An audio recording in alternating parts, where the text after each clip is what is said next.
Hello students. So today we are going to learn new point, synthesis of protein. As you have learned in the previous class, the protein is very essential for the human being for the growth. And here the protein and fats also essential for the plant growth. Now here you will learn that this point, synthesis of protein, what is written here? Here are some pictures shown in the PPT. Now I am going to read some points here. The soil has some bacteria which convert nitrogen from the air into usable nitrogen in the soil. You have learned in the previous class. In the air there is a more amount of nitrogen, that is 78% nitrogen is available in the air, but plant cannot take directly all those nitrogen. So that nitrogen has to fix. The nitrogen has to convert into a soluble form of nitrogen. So the soil has some bacteria which can do that work. Those bacteria which are present in the soil, they convert that atmospheric nitrogen into the usable nitrogen form, and then that usable nitrogen form can get mixed in the soil, and from the soil the roots of the plants absorb that nitrogen and use for the plant growth. Farmer also add fertilizers containing nitrogen into the soil. Plant absorb this nitrogen from the soil along with water and other constituent to prepare protein and fats.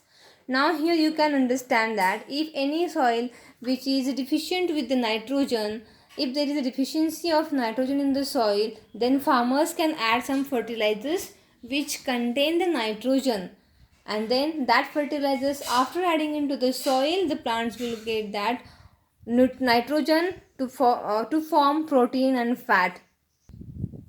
Here in the picture you can see some plants are there, pea plant or some leguminous plant. On the root of the leguminous plant there are some root nodules. Here you can see these are the root nodules on the plant which has the rhizobium bacteria, and this bacteria helps for the nitrogen fixation.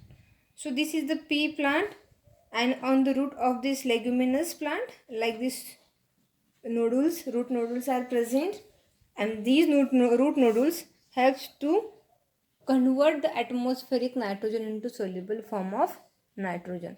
Because in this root nodule some bacteria are present. The name of the bacteria is rhizobium bacteria. So here the protein and fat is essential for the plant growth. I told to all of you. Now next point is other modes of nutrition in plants. Now you have learned about autotrophic nutrition, but again there are other type of nutritions in the plant. Here first example is given, parasitic plants. So what is a parasitic plant? In this picture you can see properly, there is a green plant, and all over the green plant another plant is grown which is in yellow color. So this yellow color plant is called as cuscuta or amarbel. Now this plant, this amarbel, is a parasitic plant. Why it is parasitic plant? Because there are no chlorophyll pigments in the leaves. So if there are no chlorophyll pigment, this plant cannot prepare its own food by the photosynthesis. So for the food purpose, this plant is depending upon another plant, but this plant is green. So that plant is autotrophic plant which can prepare the own food. So this yellow color plant which is called as amarbel or cuscuta, so that plant depends upon that green plants. So that green plant is called as host. That green plant is called as host. And on the host, this yellow color plant is grown which is not having chlorophyll pigment. It is called as parasitic plant. And the name of the parasitic plant is cuscuta or amarbel. This is the example of one parasitic plant. Here also you can see in the picture, yellow color plant is growing on a host plant. This green plant is a host plant, yellow plant, this is the parasitic plant, it is cuscuta or amarbel. Here in our surrounding, if you start observation, you can see like these plants in our surrounding. So you have to do observations whether the plant is growing, where you have seen. You can, while when our school will get reopened, then that time you can bring the some part of this cuscuta in the class for the observation of other students. Now the next point is insectivorous plant. So this insectivorous plant is another one type of heterotrophic plant. So in the heterotrophic plant you learned first parasitic plant, now insectivorous. The name itself indicate something for all of you. Insectivorous means insect. Here in the picture you can see some insects are fallen in the pitcher plant. Here is one jug like structure, and in that there is one digestive juice. So there are some insects, these black color insects are there. So these insects are there. So insectivorous plant means the plant which feed on insect. This insect is the food of this plant, and the plant which feed on insect, for example it is given here pitcher plant. Example is given pitcher plant, pitcher. Pitcher plant is given here. The leaf of pitcher plant is modified, means turned into a pitcher. The end of the pitcher has a lid which can open and close. Now if you see, this is the leaf structure. This is the leaf structure of the pitcher plant. But this leaf is modified, turned into a pitcher like structure. This is the pitcher. And above the pitcher there is a lid. Here is the lid which can cover that pitcher, which can open and close. So when insect enters the pitcher, now when insect enter the pitcher, at that time this lid get closes, and then the insect, when the insect fall inside the pitcher, here there is a digestive juice which can help for the digestion of that insect, and the insect which is fallen inside the pitcher in the digestive juice is easily get digested, and whatever the nutrients are there in the insect, those are get absorbed by the plants. So here the plant can fulfill its nitrogen demand by insect. So these mostly these insectivorous plants are growing in such a region where there is a less soil, there is a less nitrogen in the soil, otherwise the soil is deficient with the nitrogen. In that region this pitcher plant is growing, but this plant can prepare protein and fats by taking the nitrogen from the insect body after the digestion. Here in the picture you can see that in the picture there is a green plant. So this pitcher plant is autotrophic plant. It is green in color. It can prepare its own food by the photosynthesis. Then also it feed or it eat insects.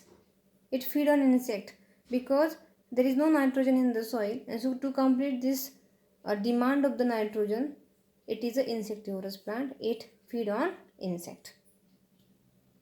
Next point is saprotrophs. Now what is saprotrophs? Saprotrophs are plants which do not have chlorophyll. These saprotrophs plants which do not have chlorophyll and cannot prepare their own food.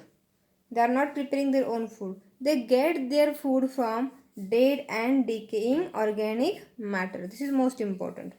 From where these saprotrophs are getting food? So from dead and decaying organic matter. Examples are shown here. Mushroom, bread mold, etc. They produces digestive juice on the dead and decaying organic matter and convert it into a solution and then absorb the nutrients from the solution. So here you can see the mushroom is shown in the picture. Mushroom is the example of saprotrophs. With the help of mushroom, again bread mold, the fungus which can grow on a bread, that is bread mold. It is also example of saprotrophs. Now these are the plants, but they are not preparing their own food because you cannot see here any green color or any leaf like structure which has a chlorophyll pigment. So here these plants do not have chlorophyll pigment, so they cannot prepare their own food. Then how these plants are surviving in the surrounding? So from where they are getting the food? So these plants, if you see, this is the dead and decaying matter. Example, wood. This is also dead and decaying matter. Example, we can take wood. Wood is an organic matter which is dead and decaying. So on this dead and decaying matter, these saprotrophs like mushroom, bread mold, they can grow and they produce digestive juice on this dead and decaying organic matter. When they produce digestive juice on it, at that time it convert that digestive juice convert it this organic matter into the solution, and that solution can be absorbed by this mushroom, or that from that solution the nutrients can be absorbed by this mushroom. So in this way the saprotrophs are surviving. They are feeding on dead and decaying matter by converting that matter in a solution, and then solution can be absorbed by the saprotrophs. So here it is shown for the saprotrophs. Now here is a small activity for the bread mold. Here you can understand the observation of the fungus. To observe the fungus bread mold in the bread. Now you have to take a slice of bread. For that, take a piece of bread and moisten it with water. Means take a slice of bread, make or sprinkle water on it, make it wet, not too much but little water you have to sprinkle on it, spread on it, leave it in a warm place for 2-3 days.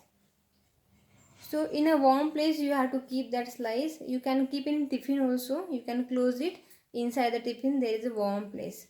So after 2-3 days, till the fluffy patches appear, you can see here the fluffy patches can appear on the bread mold. When you will observe those patches under the magnifying glass or microscope, a cotton like threads are seen on the bread. These are the cotton like threads, or see these cotton like threads are seen on the bread when you use the magnifying glass, magnifier, otherwise microscope. So you can see these fluffy patches can be seen in this form, like a cotton like thread can be appeared on that bread mold. The cotton like thread are the fungus bread mold. Bread mold is a saprotrophs. Saprotrophs get their food from dead and decaying organic matter. Now tell me, here which is the dead and decaying matter? Yes, this bread is dead and decaying organic matter. So this is a saprotroph. Its name is bread mold. So this fungus start secreting a digestive juice on a bread. So this part of the bread, or this part of the bread where the fungus grown, that part converted into a solution, and then this fungus absorb the solution and grow properly. So in this way all the saprotrophs, examples bread mold, and another example you have seen in the previous slide, that is mushroom, all are growing on dead and decaying matter. This is the difference. See here, parasitic plants are growing on host. That host is autotrophic plant. Insectivorous plants are autotrophic, but to get the nitrogen they are feeding on insect, and saprotrophs are heterotrophic plants. They do not have chlorophyll pigment, but they are growing on dead and decaying matter. This is the difference in all.